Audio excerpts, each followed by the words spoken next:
Hello, everybody, and welcome once again to Apostolic Children's Ministry Podcast. This is episode 99, which means the next one is the big one. That's the 100th episode, and that's right around the corner, and we have something pretty special planned.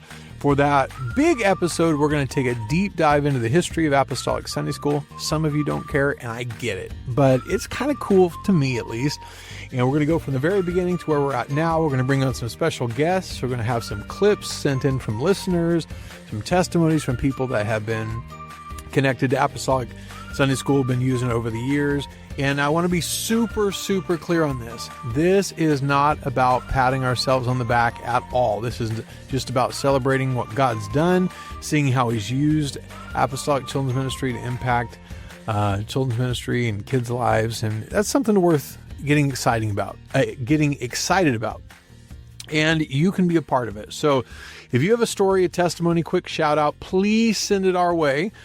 We have a few already, but if you could record audio, video, or just write it out, whatever's easiest for you, shoot it over to info@apostolicsundayschool.com, and we will do our best to include that in the next episode.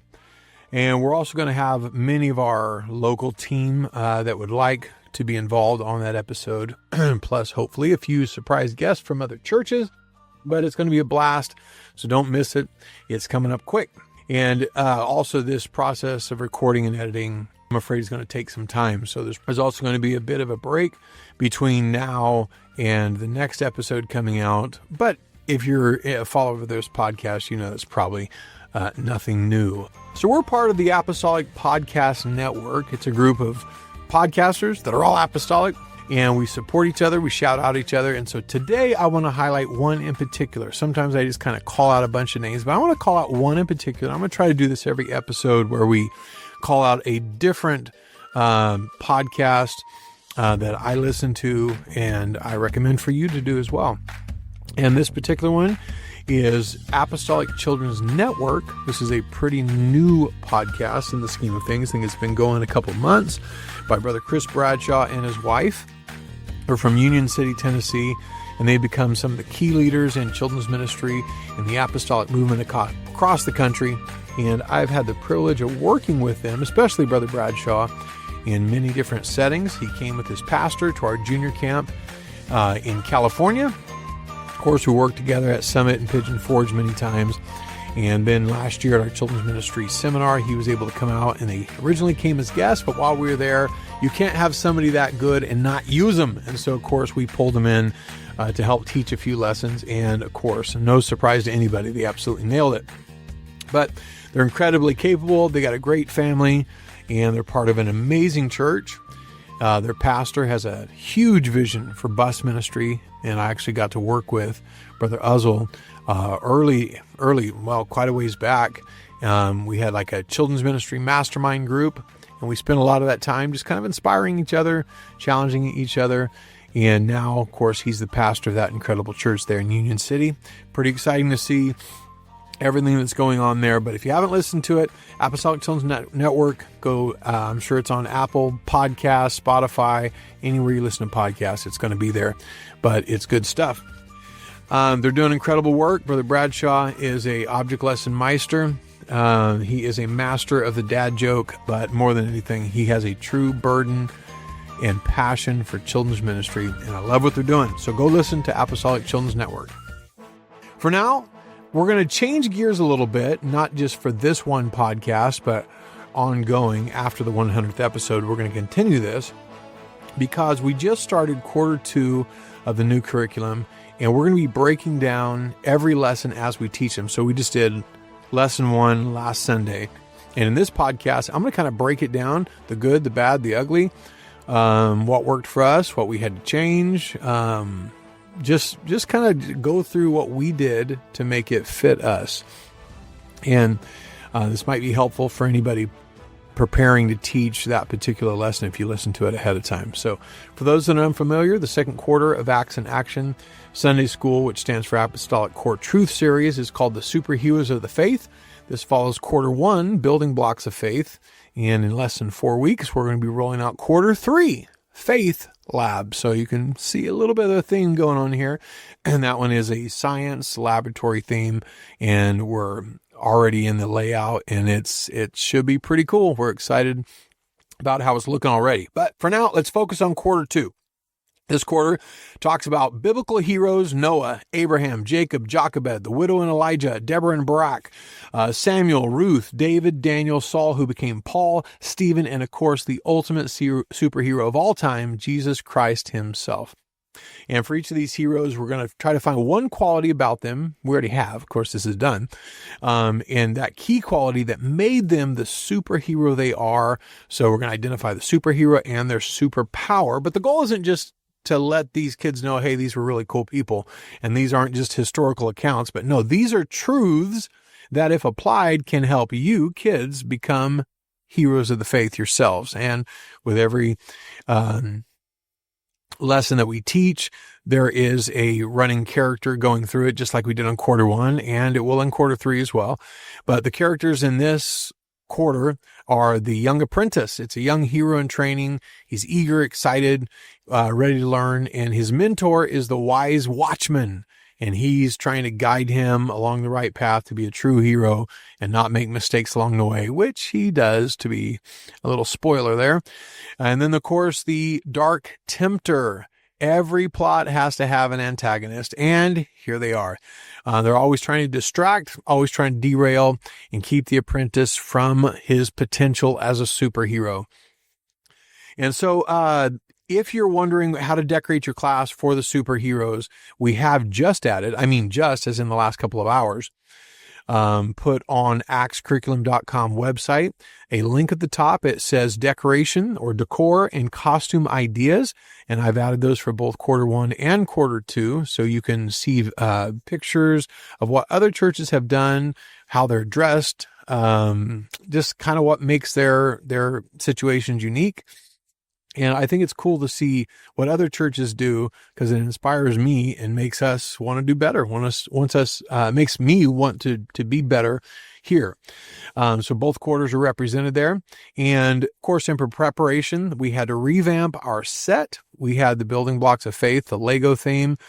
And because we had the giant Legos painted on the wall, it was relatively easy, not as easy as I anticipated, quite frankly, but to transform those Lego blocks into the cartoon story blocks of a comic book look.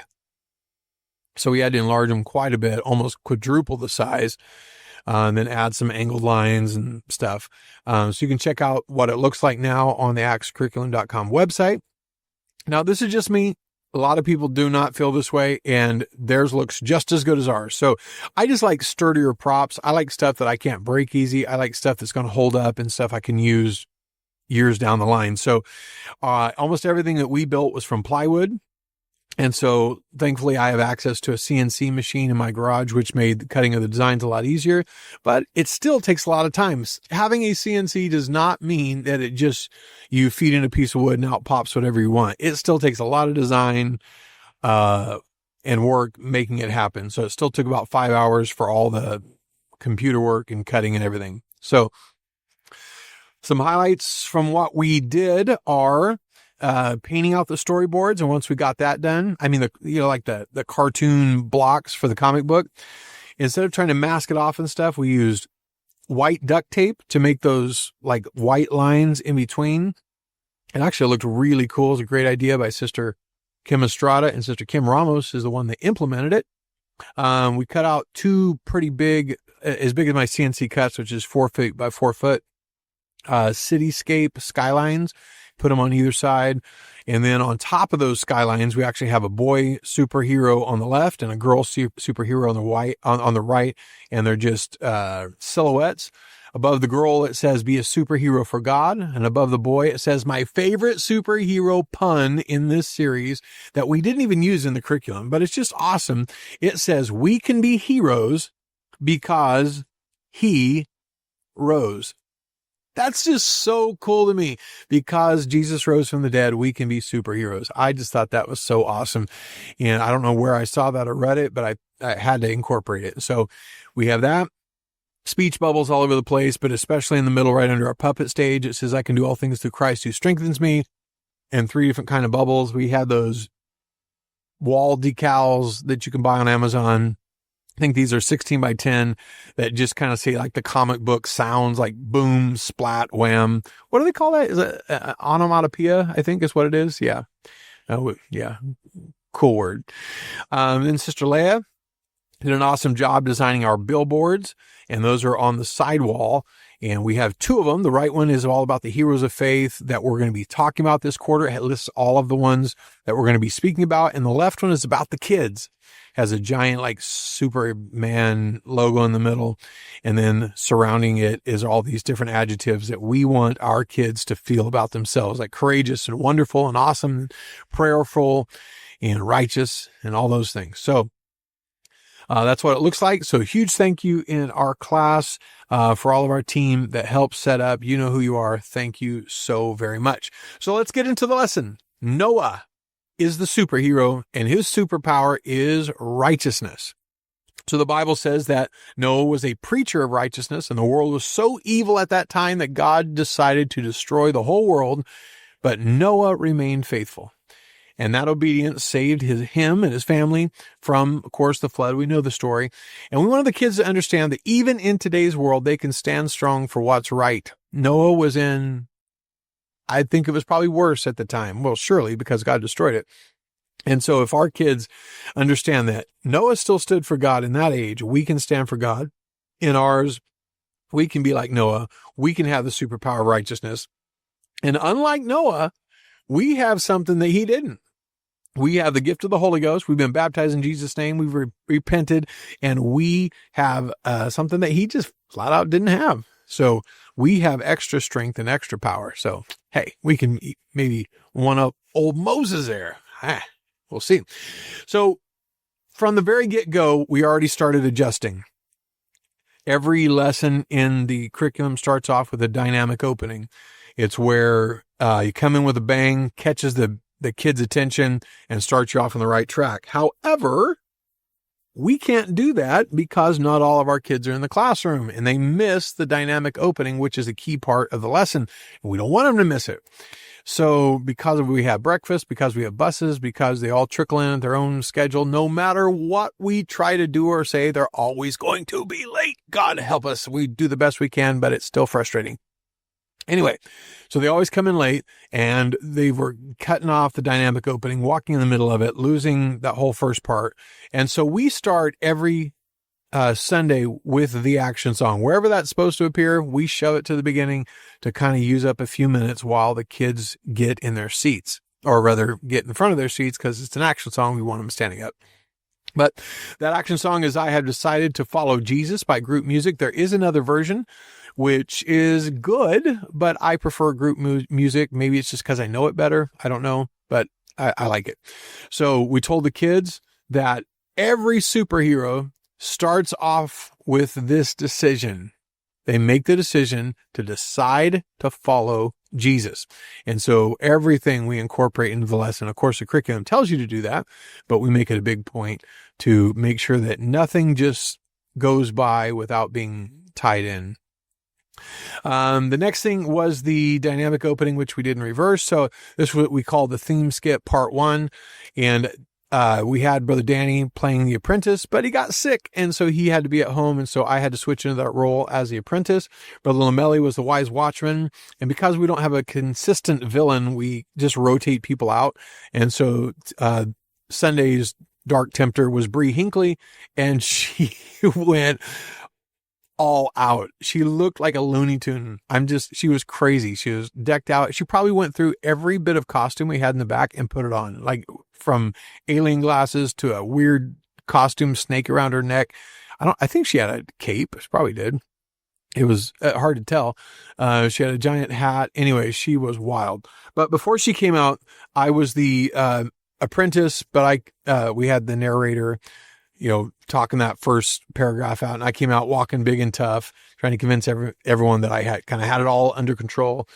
But eventually I admitted that I was just an apprentice. I was under the guidance of the wise watchman, and that's when the Dark Tempter came in, trying to tell me to ditch my mentor and do things my way. I mean, why do you have to follow all those rules? Why not use the power for yourself? Well, I almost caved. I mean, she almost had me, but I was about to give in when the wise watchman arrived. Thank you, Jesus. And he told me about Noah, that true heroes don't take the easy path. They stand firm for what's right. And good old Noah didn't compromise in a world that completely turned away from God. And so why should I compromise just when one little dark tempter showed up? And hey, he saved me, and I followed his lead. And just like that, we segued right into the next part of the lesson, which was the game. Sister Kim Ramos came, and we did the Simon Says with a twist.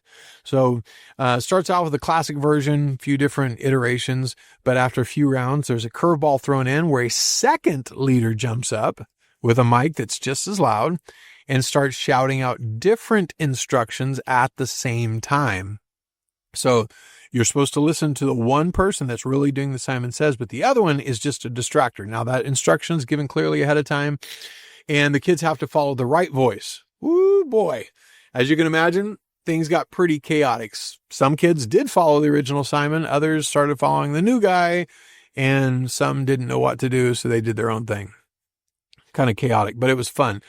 Eventually they figured out, and they learned that the only way was to tune out the distraction and focus as closely as they can on the right voice. And this is a good reminder that in life, there are always competing factors, always competing voices. And our challenge is to learn to block out the noise and listen to the right voice, the voice of God and the people that God has put in our lives.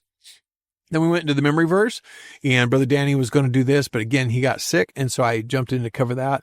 However, just the way our classroom is set up with the number of kids we have and stuff, we did not do the memory verse hopscotch, which I think would be really cool for maybe a smaller class or maybe a different setup.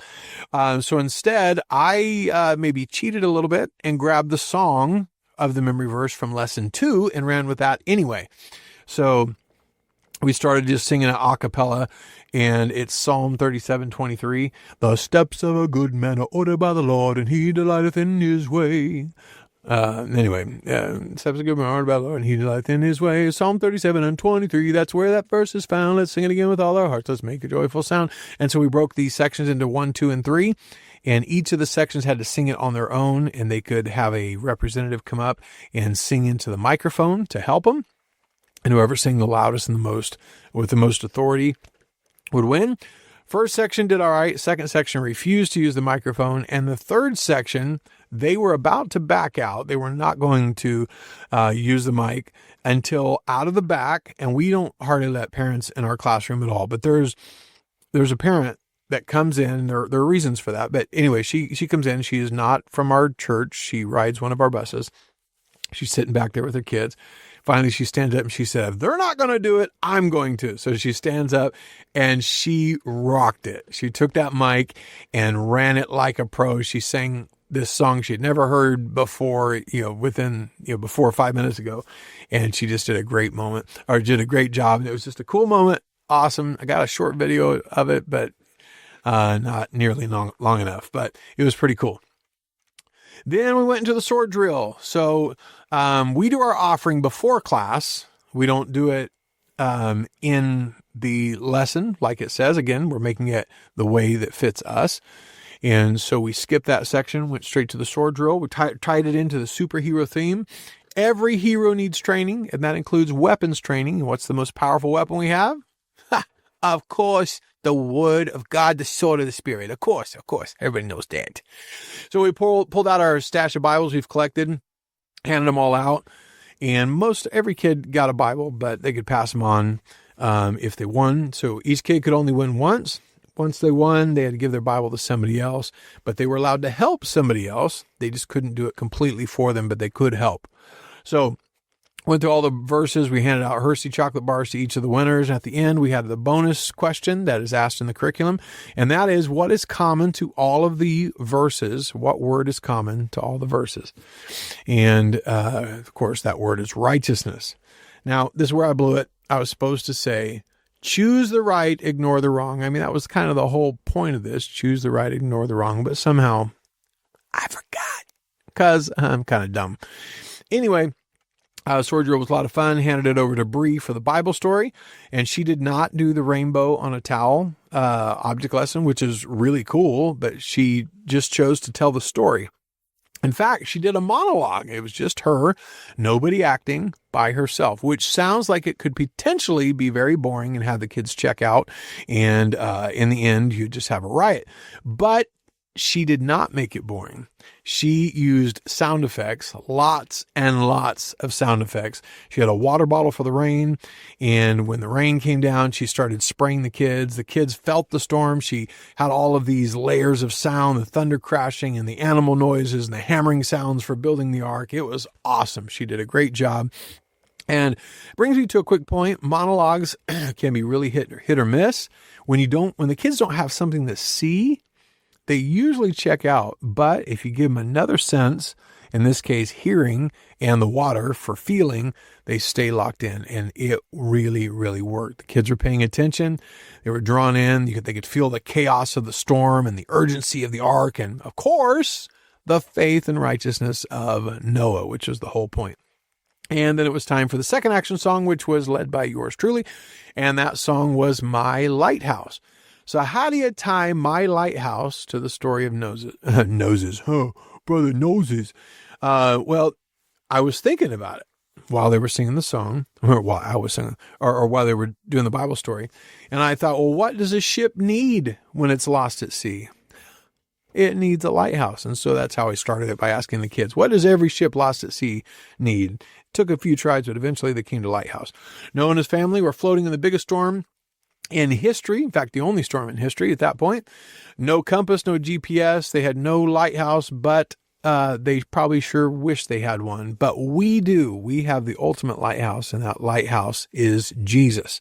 Noah trusted God to lead him, and so can we. And so we sang this super cool song. If you sing My Lighthouse by Rend Collective, you have to. It's one of probably my favorite kids song that we do. And it's not even meant to be a kids song, but it's really, really good. Brother Tyler Hodge showed that to us years ago, and we've sang it ever since.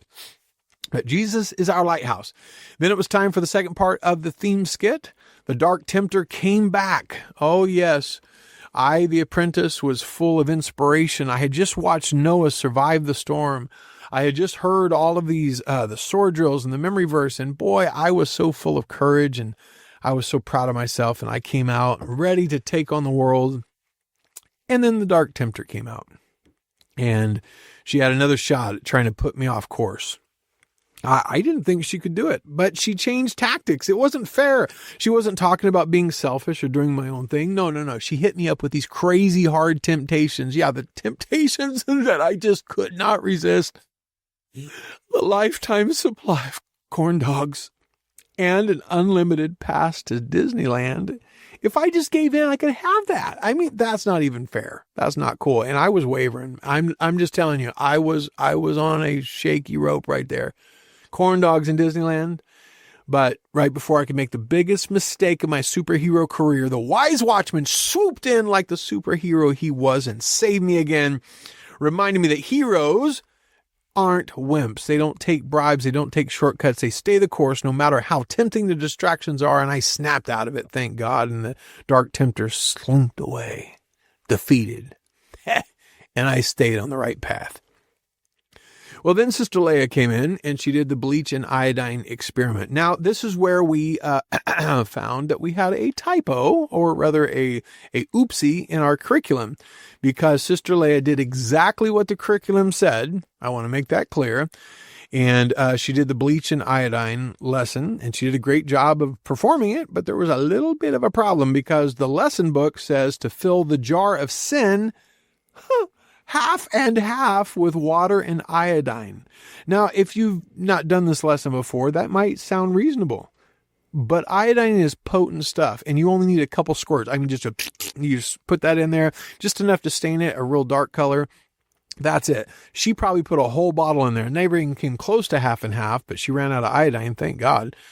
But she used, anyway, the water was so dark that she poured the bleach in and nothing happened. at all. I mean, like nothing happened. It looked like the sin had not been touched. And so me and Bree began a mad scramble behind her. Now, Leah is a pro, and she kept teaching as if nothing had happened. She kept talking to the kids. And so me and Bree were behind, frantically dumping in more and more bleach until finally the sin disappeared. But we had the jar completely full to the top, so we couldn't add any more bleach. So I had to start dumping it into a second container just to free up room for more bleach. Anyway, we finally did it about an eternity later. The water finally cleared. The object lesson worked. So, yeah.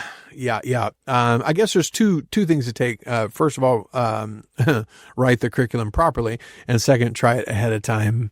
And, well, I guess there's three. Don't use an entire bottle of iodine. Yeah, that is not what we're supposed to have written. And by the way, I fixed it, and I've already uploaded it to Kindle for the next order. Ooh, man, yeah, that was crazy. All right. So then it went into the altar call. Sister Leah had the kids come up and pray, and some of the kids really locked in. But this is another time that I want to encourage others that not every altar call goes as well as others. And so this particular altar call was okay. I'll just put it that way. It was just okay. It wasn't quite what we were hoping for. Some kids were praying, but a lot of the others were not. And we're not okay with that. But we also know that not all altar calls are created equal. And that goes for the same in the, your main church service. Not every altar call works out the same as others. So we're happy for the ones that did pray, and we're working on the others to get them locked in. And that was the end of it. That was the lesson 1 of Superheroes of Faith, Noah, the preacher of righteousness. So that was how our Sunday went. Hope that helps somebody ahead of time. And just another reminder, the episode 100 of the Apostolic Children's Ministry podcast is coming up, and we want you to be a part. If Apostolic Sunday School Children's Ministry has blessed you in any way, maybe you've used it in your children's ministry, we'd love to hear about it. Send in an audio recording, a video clip, or a written testimony. You can send it in to info@apostolicsundayschool.com, and we'll do our best to include that in there. And again, this is not about patting ourselves on the back, beating our chest. This is about celebrating what God has done in the apostolic movement with children's ministry. So if you have a story, don't keep it to yourself. Send it in. We'd love to hear from you. But until then, God bless you all, and we'll see you next time. Have a great Sunday school, children's ministry, bus ministry, whatever you do. God bless.